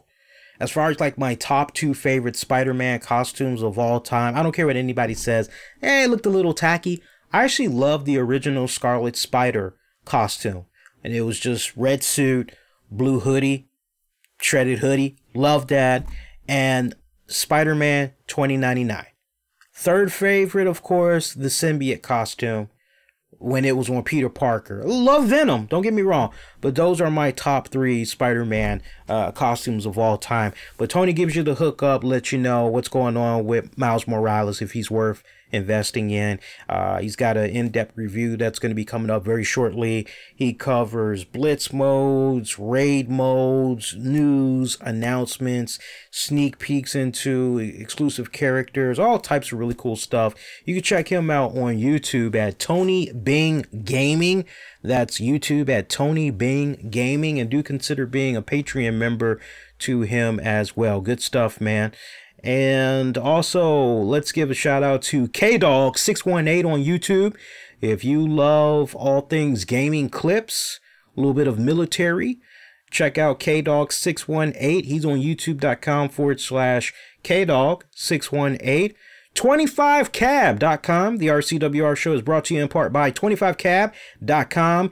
If you are a independent driver, whether it is for Lyft or it is for Uber, and you are just getting sick and tired of a good chunk of your fare, you've been out there on the road busting your ass, just working those hours. And I've got friends that work for those companies. And one of the things that I keep hearing is, man, I wish I could be in a position where I can keep 100% of my fare. Like, it's not fair. I'm the one doing all of the hard work. What the hell?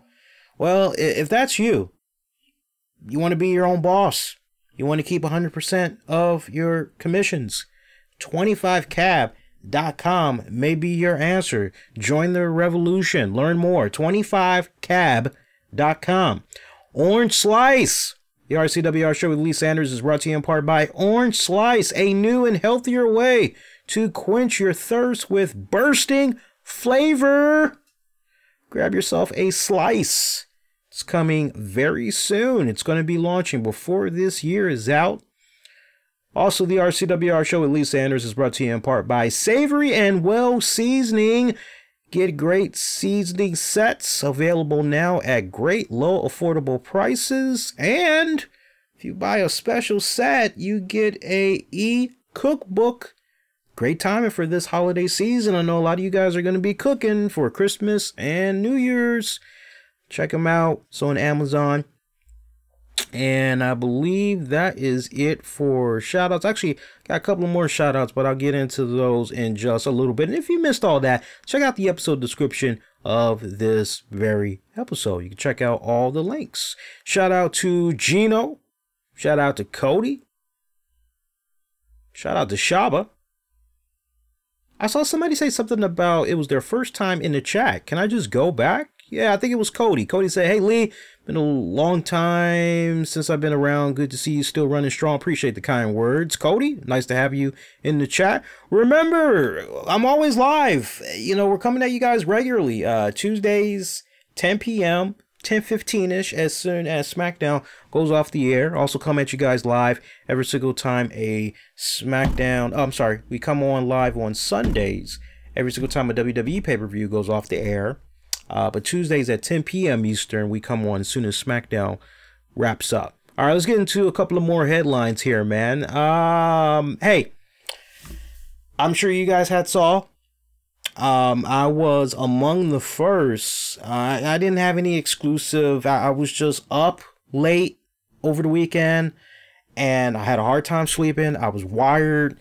I was actually doing a little bit of drawing, and I was checking out my news feed at the same time, and I had heard what had went down with Big Cass, now wrestling under the name Big C, if I'm not mistaken. And he was supposed to participate in a wrestling event at the House of Hardcore. That's Tommy Dreamer's promotion.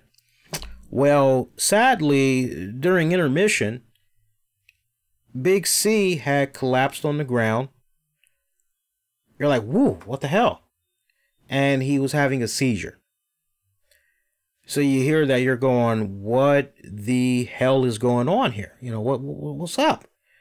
And you couldn't help but just be very scared for this young man at this point. You know, I know he's had his jokes from some people. I've never poked fun at the guy. For me, Big Cass was just one of those guys that, yeah, he messed up when he was in the WWE, but you know what? He's got to learn the hard way. He's got to go through some growing pains, but he'll be back. If he's really serious about it, he'll be back. And I honestly felt that, and I still feel that he will be back.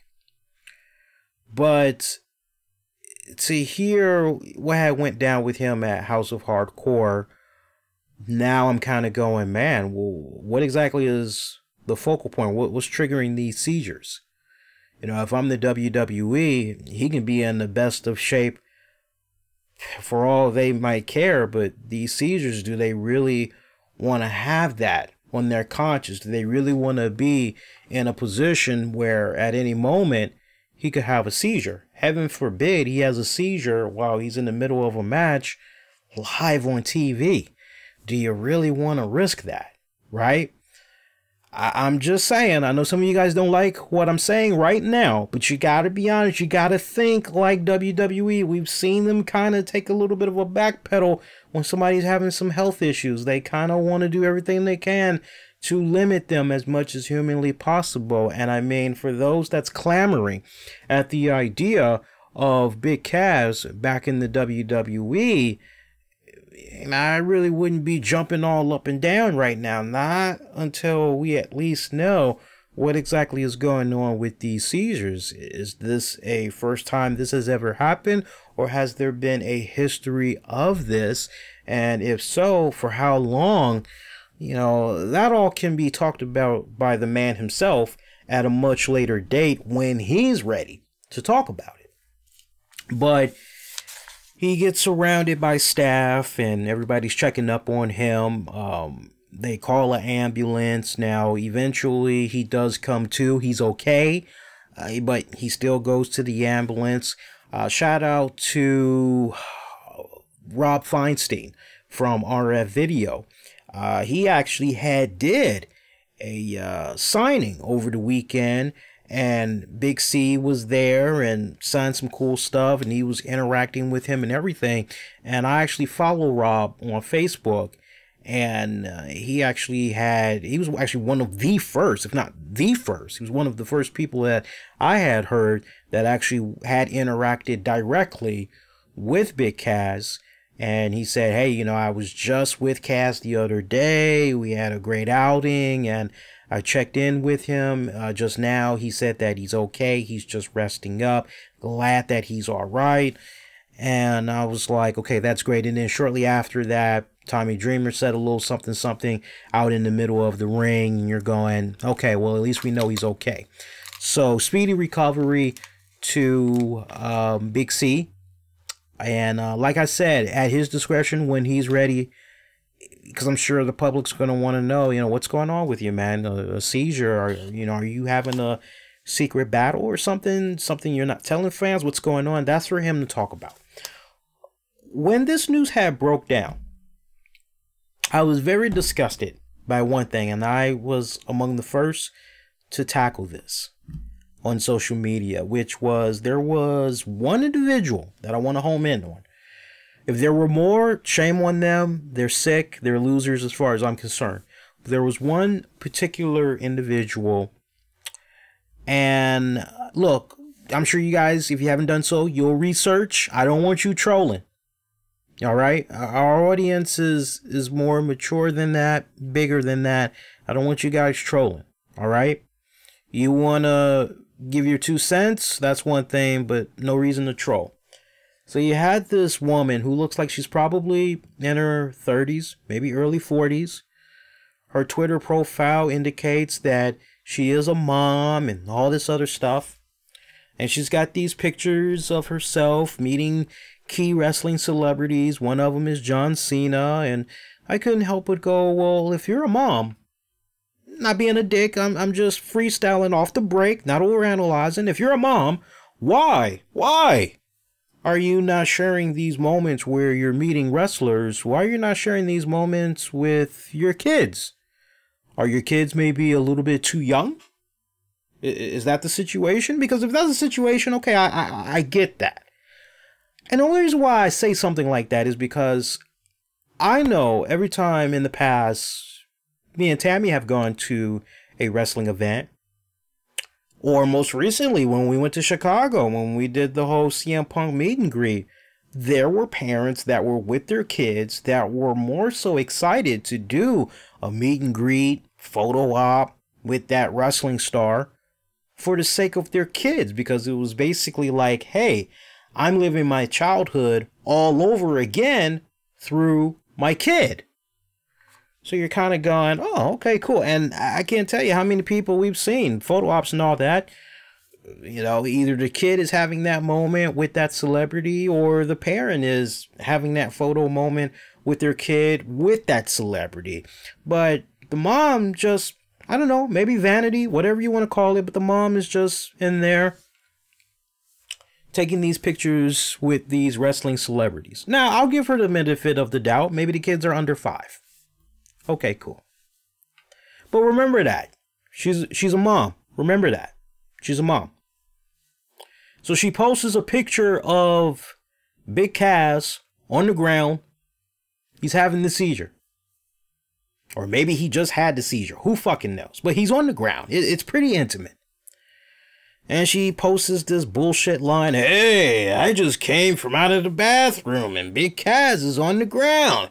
A lot of people are surrounding him. And she tweets this out there. And I just couldn't help. Once I learned that Big C had a seizure, I'm going, holy shit.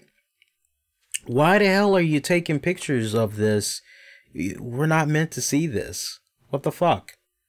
Have you no heart? Have you no common decency? Why are we looking at this? We should not be seeing this. And I tell you, there were people that, were looking at her, and it really did not pick up steam. I tweeted her. I said, your profile, you're a mom, right? How would you like it if you were walking down the street with one of your kids and your kid collapsed on the ground and was having a seizure? And you're doing everything you can to help that kid. And you are surrounded by people that are not offering assistance. They're not offering any type of first aid, not offering to call 911, non-emergency, what have you.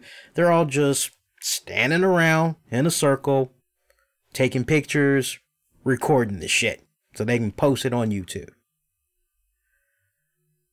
And I told her, I said, don't operate like that. It's like, you know, a lot of my friends, colleagues that are reporters that work in the field, it's like you're giving them and guys like me a bad rap.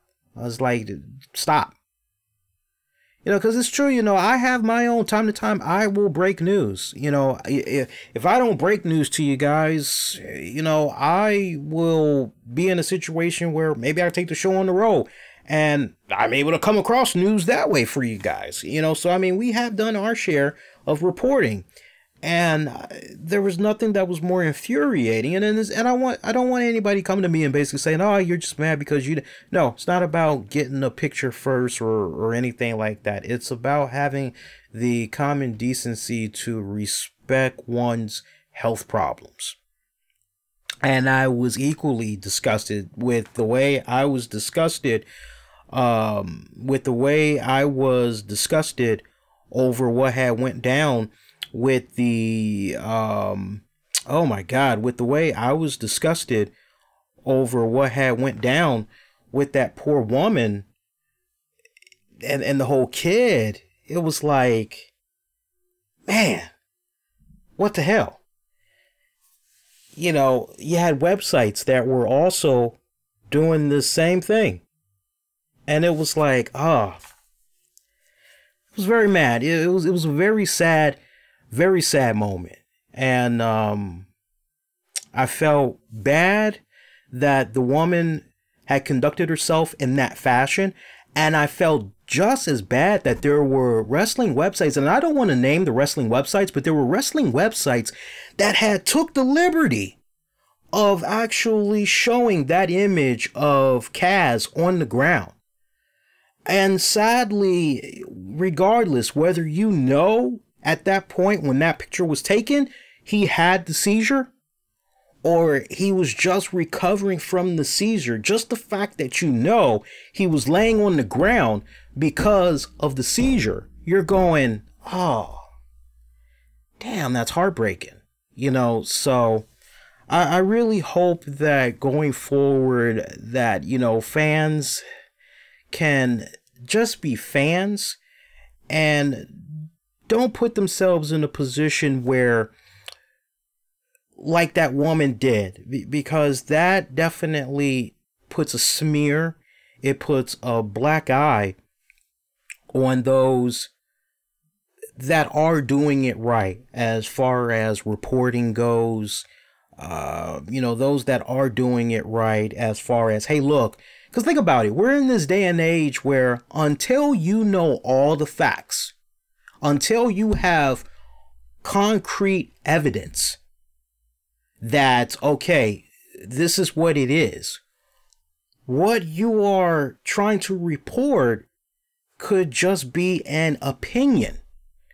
And sadly, in this day and age, we have too many people that will give an opinion because they feel, and that's the thing, there's a big difference between giving an opinion and reiterating, hey, look, this is just my opinion, versus those that feel, oh, well, because this person said this, this fits this narrative, without going through the 5 fundamentals. And I have been bringing up those 5 fundamentals for years now. The 5 W's. Who, what, when, where, why. You got to always cross all of those off. You've always got to have references, you know? So, I mean, just think about it. If you're reporting a story or you are trying to prove a point about, hey, well, this person was sending money to Trump, or this person is a rapist. Okay, if we're going to go there. Okay, well, you know, how did you obtain this information? Who do you know? Okay, where? You know, this incident in question, where was it? Why did it happen? You know, when? Right? You know, you got to cover all of them like that. Everything has to cross-reference. And it's like, if you don't have that type of stuff, all you're doing is just throwing, ultimately, an opinion.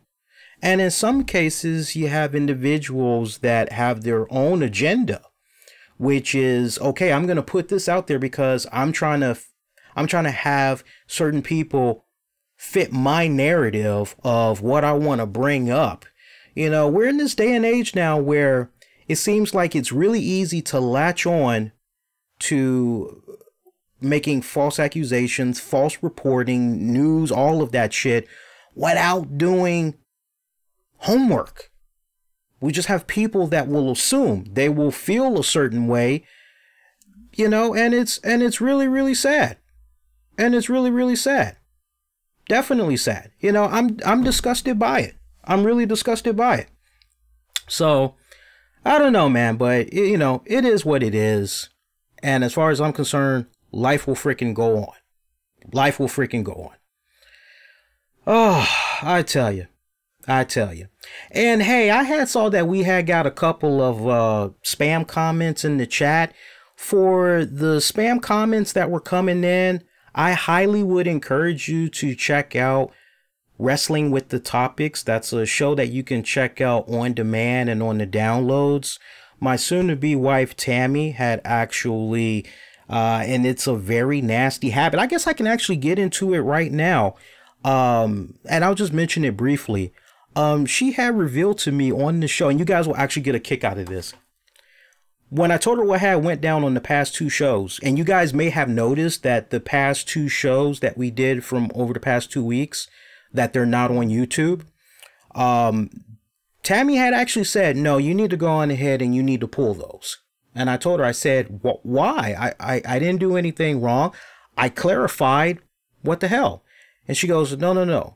Because sadly, you're going to have individuals like the people that felt that because you said what you said, that, okay, they got something. He's like, no, you don't need that drama, especially since it's not true.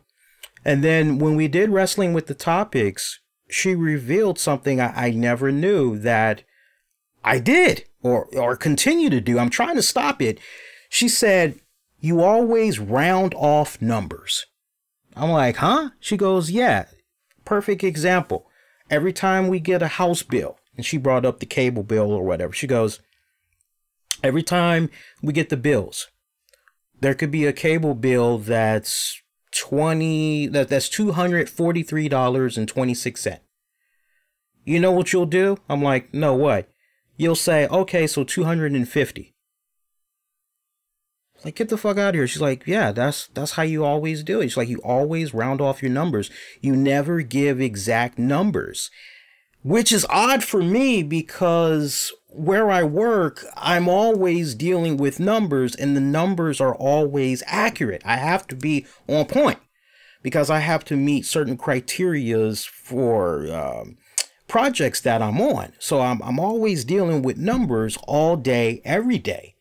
But for some weird reason, outside of work, I don't know what it is. And I'm like, how long have I been like this? She's like, you've been like that since we've been together. I'm like, holy shit, get out of here. She's like, yeah. So, yeah, but for those of you that's like, oh, the past 2 episodes, you know, I talked to my woman as soon as I got done doing last week's show, woke her up actually. And I told her what had went down. And she was like, first off, I know what you meant, but what you should have said was XYZ. And since you did not say XYZ, that's why you're getting what you're getting. If it were me, and I'm telling you, you need to go ahead and delete those last 2 episodes. Just go ahead and do it. And I'm like, okay. So that's why you don't see them. But for those that's kind of like, all I gotta say, listen to the Wrestling with the Topics episode. Me and her hosted. A lot of the stuff we had dived into. Listen to it.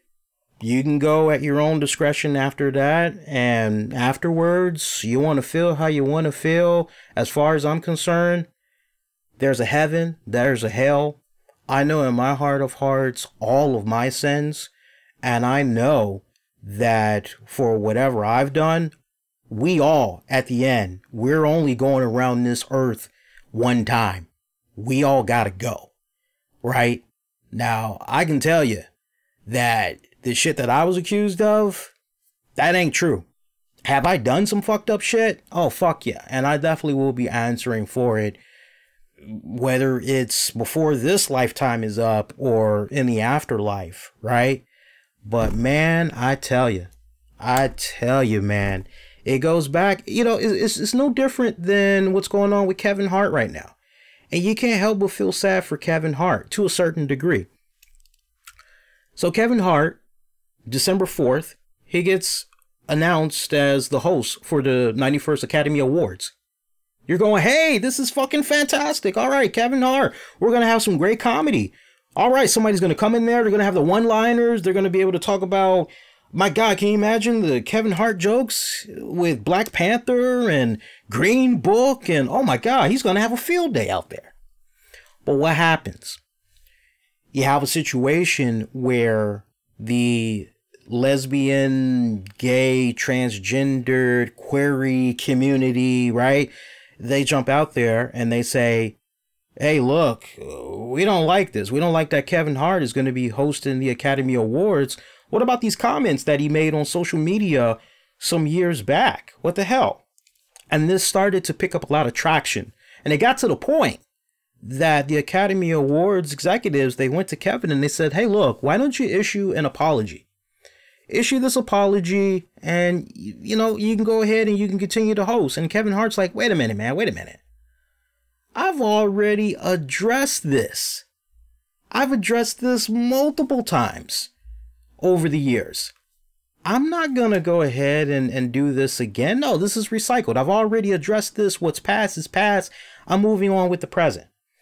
And the Academy Awards people, they basically said, look, either you do this or you're fired. You know, we're going to have to move on. We're going to have to go get somebody else. So Kevin Hart decides, okay, well, you know what? I'm going to go ahead and step down then. If you guys are going to be operating like this, forget it. You know, I'm not interested. So you hear that, and now there's rumblings that with regards to the Academy Awards that maybe there's not going to be a host, that maybe it's just going to be open, like maybe random people will just pop up and, you know, so you hear that and you're like, okay, well, that's kind of an interesting idea. We could kind of go in that direction. Who knows? But I don't know, man. Look, I've been kind of off and on with this, thinking about this whole situation. And it was a hot topic at my job where it's filled with predominantly black people. And that's the beautiful thing about where I work. Where I work, we don't just have blacks. We have whites. We have Hispanics. We have Asians. We have gay. We have straight. We have transgender. Pick a card, any card. It's beautiful. Republicans, Democrats, Independents, Tea Party, and we're all just able to work together, put our differences to the side. We're like a big family, and it's really cool how we all work with each other.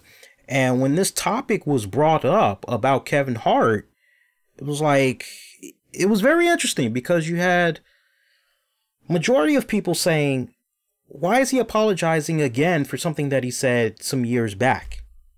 And then some were going, well, most recently he kind of made these jokes about his son and about gays, and you're kind of like, yeah, but he's already apologized. So why is it happening again? Why does he have to apologize again for something that doesn't make any sense? And then you had those that are part of the gay transgender community at work that's kind of going, well, you know, look, yeah, he may have apologized, but come on, just do it and move on. You know, it's like, what's the big deal? Just do it and move on. You're getting money, good PR, looks good on your resume. Just say it again and move on. Look, where I stand, honestly, my honest opinion, I haven't given a damn about the Academy Awards, the Oscars, the Golden Globes. I haven't given a damn about those damn shows in years. You know why?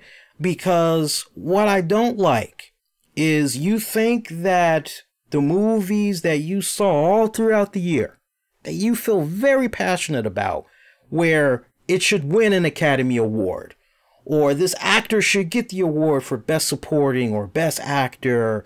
Oh yeah, best directing. Oh yes, yes, yes, yes. And you watch your winners, you know, who you think is going to win, your picks, it doesn't match up, right? And for me, it's just kind of gotten to that point where, God, I can't remember the last time I watched that stuff. I think the last time I watched that stuff was like maybe almost 10 years ago. And I said, man, fuck this, you know, because it just seemed like if it's not rigged, it seems like it's some type of bullshit where if it's not rigged, no, I'm just gonna go with it's rigged. I'm sorry, I can't dance any way around it. It just seems like the few times that I watched over the years, and I grew up on all of this stuff, so it just seems like the people that I would think would win don't win. I looked at the people who were nominated for this year, and it was a fucking joke. It was a fucking joke. It was like, wait a minute, Black Panther's nominated? I missed something? What the hell? Bohemian Rhapsody's nominated. Like, what the hell? Like, what's up with Green Book? And, you know, like, huh? It's just gotten crazier and crazier for me. And I just honestly, for me, if I want to know what's the best pictures that's out there that I should check out, you know what I like to do? And I'm sure a lot of you listeners are probably the same way. I actually like to hit up friends, co-workers, and be like, hey, what are you checking out? You know, what did you check out recently that, you know, maybe I should go check out? Yeah? Oh, okay. Who's in it? Okay. And you liked it? It was good? You recommend it? Okay, I'll check it out. Check it out. Hey, dude, I love that movie. Yeah, great recommendation. Yeah, I'm going to tell my family about that. It's a great movie. Yeah. That's usually how it works. And of course, I like stumbling into a good picture. You know, whether it's word of mouth, or maybe I'm browsing online and I'm reading up on something. I usually go to the entertainment sites. I'm reading up on something. I see a trailer for something. Oh, hey, this looks pretty damn good. Like right now, if you ask me, you know, what's got me like really pumped up right now? Vice. Christian Bale. I am just amazed at the amount of weight that he picked up to portray Dick Cheney. I mean, that dude just, isn't it eerie? Have you guys seen the trailers yet? Isn't it eerie how he looks like fucking Dick Cheney? That is freaking, oh my God. I can't wait to see that one. That's going to be dropping on Christmas Day. Very excited for that one. I still want to see Green Book. Waiting on the missus. It's just a matter of me and her. I mean, she's working, I'm working. So it's almost like we're passing ships every time. But we really can't catch up with each other until the weekend. And that's the sad part. And I don't like that because there's a lot of times where I want to do some cool stuff with her, you know, go sightseeing. We've been trying to go to the new African American Art Museum for the longest time. And we just, every time, we're never able to make it happen. So it fucking sucks. Oh, I want to give you guys a friendly reminder. I got a little bit sidetracked. You notice how we got the phone number that's there? I'm going to actually be updating the layout that you're seeing between now and the next time we come on the air. It's just a matter of having the free time to do it. But we're removing the phone line once again. It was a situation where, and I got to be honest with you guys, we had a weird number. Somebody from the same area code. They kept calling. And it was basically a situation where if they weren't calling, like during the broadcast, they were calling at weird times during the night. They were also calling at weird times during the day. And so if you guys been with us a long time, you may remember that some years back when we had brought the chat line, we had some weirdos, might be the same person, I don't know. But we had some weirdos that were doing that with the phone line. So this go around, honestly, I let the phone line stay around a lot longer than anticipated because originally the phone line should have been squashed 2 months ago. But I went on ahead and let it roll out for an additional couple of months. I think we've been doing the phone line stuff now this go around. I think we've been doing it for maybe about 3 months, it feels like. But yeah, it's one of those type of deals where it's like, you know what? It's not, nobody's utilizing it. And then the people that are utilizing it, they're weirdos. So it's like, yeah, no, that's okay. So that phone line is dead as of right now. I had a lengthy chat with the folks about that number. I was like, why are you charging me now? It's like, I'm not using it. It's like, I don't want it anymore. And they're like, oh, well, you know, we can do this or we can do that, but you gotta, I'm like, the number's dead as far as I'm concerned. So I'm not renewing it. Let's get into some more wrestling topics before we get ready to wrap it up. I'm looking at how much showtime we got left here. We're doing pretty good. It's probably going to be about a 2-hour, 10-minute show. Now, look, with regards to WWE TLC, what I'm going to do, I'm going to stream, I'm going to simulcast on YouTube, and I'm going to simulcast on Facebook this Thursday, and we will go over TLC pics and previews. Now, for those of you that will be checking out the audio version of this show, I'll actually be diving into that for you guys. So the audio will be available Wednesday night. So you guys will actually be able to access that. All right. But meantime, let's keep on going. Talk about a couple of more wrestling. Hang on a second here, guys. Bam! Friendly reminder, guys, me and somebody else are moderating the chat room tonight with regards to the comments. And look, just to recap for you guys, because I hate to sound like a broken record, me and the missus, the lovely Tammy, we did a really solid edition of Wrestling with the Topics, and we'll be dropping that audio real soon. You guys that are leaving the comments in the chat, you definitely need to check that episode out because it addresses a lot of the controversy that has come about this show on the past couple of weeks. And that's my last time referring to that because we're having a great time here on the show. And it is the holiday season. And we're not about the negativity. We're not about the ugliness here. If you're going to be about the negativity, you're going to be about the ugliness. You're just not welcomed here. Sorry. Speaking of the holidays, I saw a very disturbing news report that I want to share with you guys. It's nothing of a Debbie Downer, but it's just a friendly reminder this time of year once again. I saw this story, and it actually happened here in the area. There was this parent that had put up their 8, maybe 9-year-old daughter or son to run up to a piece of property, a residence, and steal mail from the front porch. And I watched this. I was watching this with Tammy, and our mouths just dropped when we saw this. And it was a hot topic at work today. And, you know, we're just going around the room talking about this. And, you know, I jumped out there. I said, that kid needs to get their ass beat. It's like, if that was my son, that was my daughter, I'd kick their fucking ass. 8, 9 years old. I don't care. It's like, because when I was growing up, you know, I was taught better. It's like, you respect people's property, you respect people's personal belongings. You know, if it does not belong to you, hands off. You've got nothing to do with that.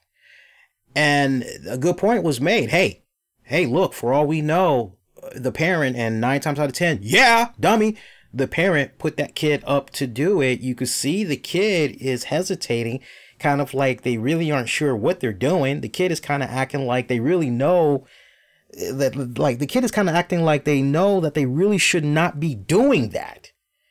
And so, Gino, shout out for the super chat, buddy. Appreciate you as always. You know, so you see that, you're kind of going, you know, what the hell, you know?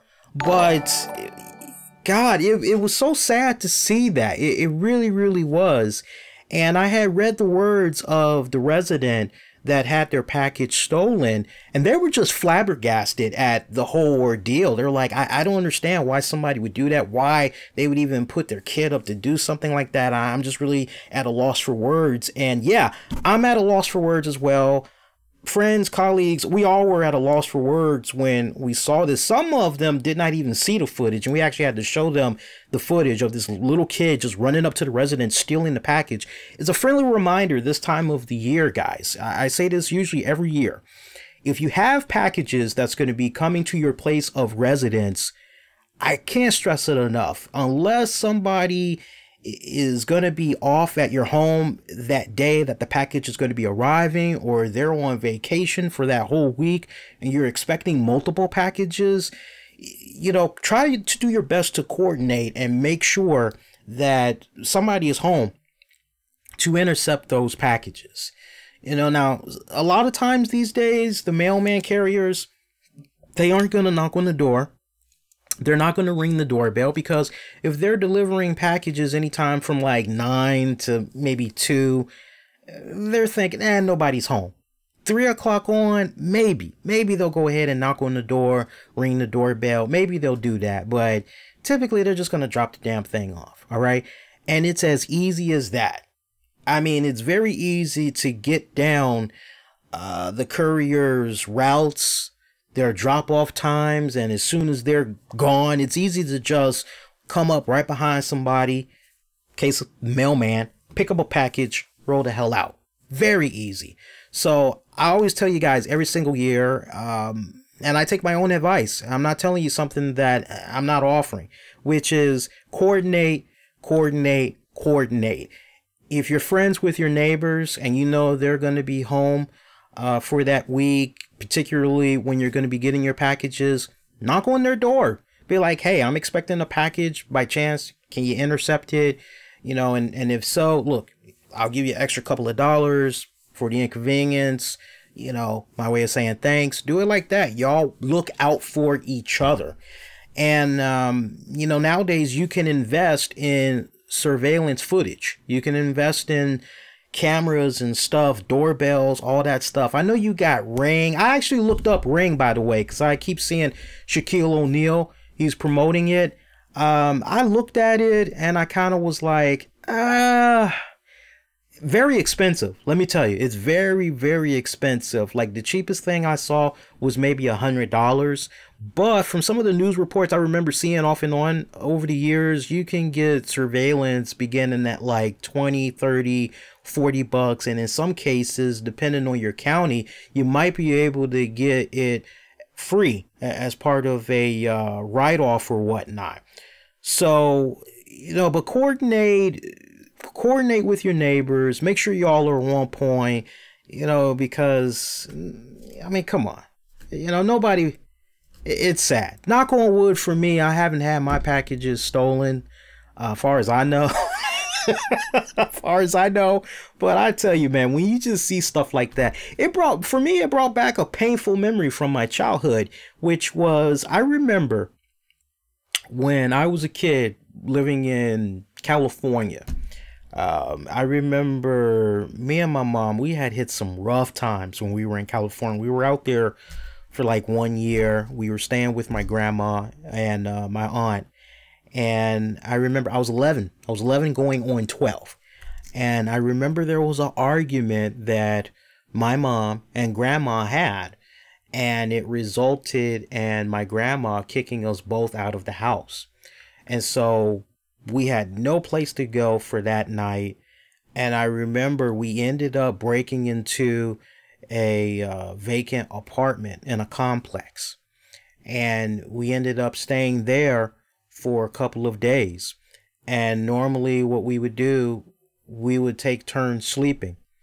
So, you know, she would let me sleep about 5 hours or whatever, and then she'd wake me up and I pretty much would spot her, and she would get her sleep, and then I'd wake her up. She'd let me get the last little bit of sleep. And then we were always gone by the morning, because the unit that we had broke into, we could tell that there was still construction work and shit that was going on, you know. So we did our best to try to get out of there as early as humanly possible. We would normally try to be out of there by like 8, maybe 9 o'clock in the morning or whatnot. You know, sometimes we were kind of pushing it. Heaven forbid if it rained. If it rained, it was kind of like, where are we going to go? You know, and most times when it rained, we would go to a 24-hour laundromat and we would hang out there. I remember there was this one time during these days where we basically were homeless. We were in a grocery store. This links up to the story I just told with the little kid still in the package. We went into this grocery store, and my mom was like, if you're gonna eat, you know, this is the time to do it, you know. And I'm like, oh, okay, well, you know, what's the budget? I asked her, I said, what's the budget? How much are we working with? And she goes, there is no money. She's like, you know, if you want to eat, you're gonna have to steal. And I told her, I said, no, it's like, I shouldn't have to do that. It's like, I'm a kid. And I had common sense back then. I said, I'm a kid. It's like, I shouldn't have to do that. I was like, stealing is wrong. It's like, you know, why can't we just ask if we can have free food? You know, why can't we just do that?